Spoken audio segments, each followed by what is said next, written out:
Hello, welcome back to Core 52. This is Central University, and we're on chapter 25 called The Supernatural.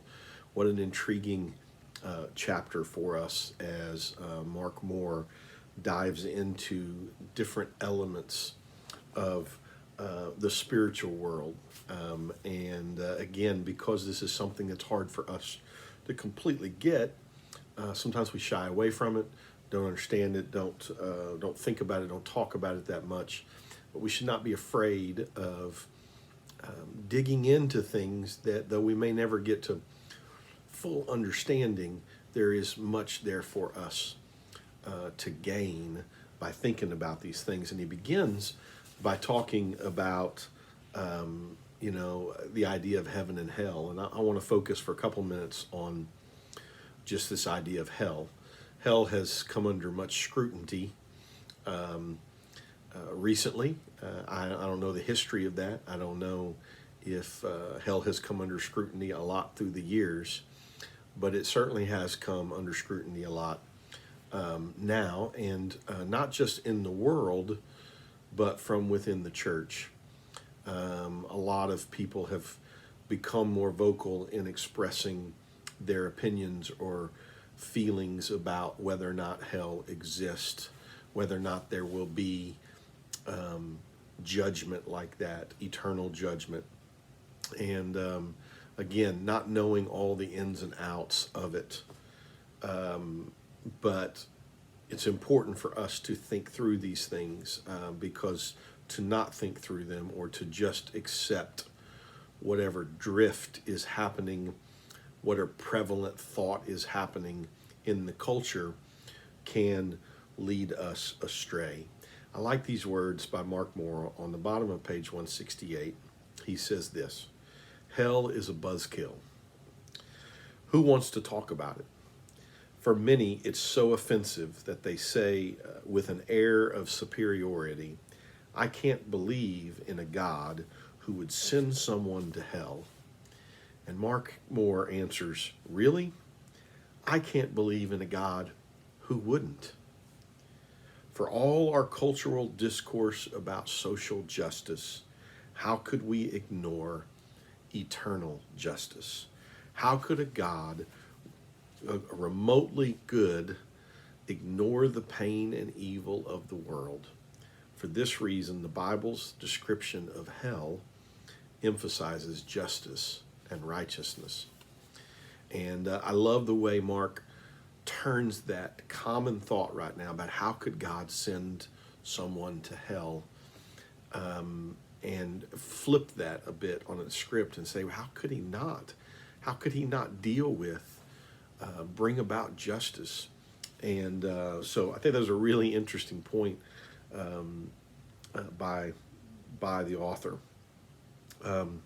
Another thing he says is another truth that often eludes us in this idea of hell or a person being damned to hell is that a person's damnation is not God's desire, but that person's own desire. Technically, God doesn't throw people into hell. Individuals reject God's presence. Where else are they to go but to a place inhabited by those who refuse God's rule?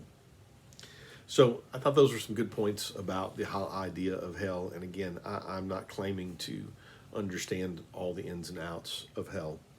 And there are unanswered questions for me as well. But I can't get away from the idea of judgment. I do believe that, we're going to experience that. We're going to see that when Christ returns.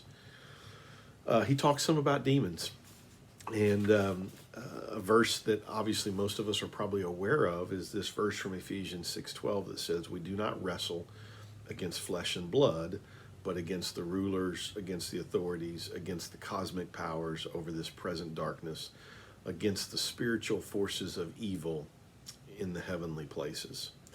And so, again, this is a topic that most mainstream believers do not talk about. We don't talk about supernatural warfare. We don't talk about angels. We don't talk about demons. We especially don't talk about demons. That we leave that to a select few that we believe are kind of in left field. But why have we done that? What is it biblically? What is it biblically that has caused us to no longer accept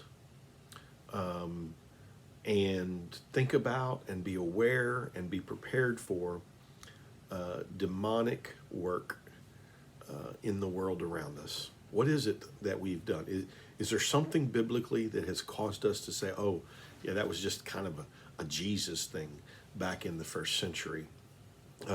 We don't have demons anymore. We don't have that kind of work going on. It's confusing to me how we have walked away from those concepts. And honestly, I really think that there's one main reason that we've done that, and that is because we walk away from things we can't explain. And that's not the right response. To run from something as critical as the understanding of supernatural warfare and what's going on behind the scenes, to walk away from that just because we can't grasp it completely is the wrong response. He says demons are real and they're no joke. They know who Jesus is and they believe in God, yet they choose to follow Satan, who is himself a fallen angel. They seek to inhabit human beings, and yet they are destructive, causing blindness, deafness, muteness, deformity, seizures, mental illness, suicidal impulses. They tend to be loud and are organized in a global force. There's so much to learn about demons in the Word if we are willing to accept it. And why it's so important for us to do that. It's so important for us to understand. I mean, can you imagine the idea that we have this passage that says our struggle is not against flesh and blood, but against these other forces. And then we turn around and completely ignore these other forces. So there's a much for us to learn. I hope that you, I don't really have time in this video, but I hope that you read and reread this chapter. Read and reread. Look up the scriptures that he references. Pay attention. It's important for us to know if we are going to be effective in the world that we live, if we are going to be aware, we have to understand that there is more at play than meets the eye. So, look at the details of this chapter. Pay attention to it. Allow yourself to become a little more comfortable with the idea of what truly is going on around us so that we can wage war the way that God tells us to. So, God bless you. See you chapter 26.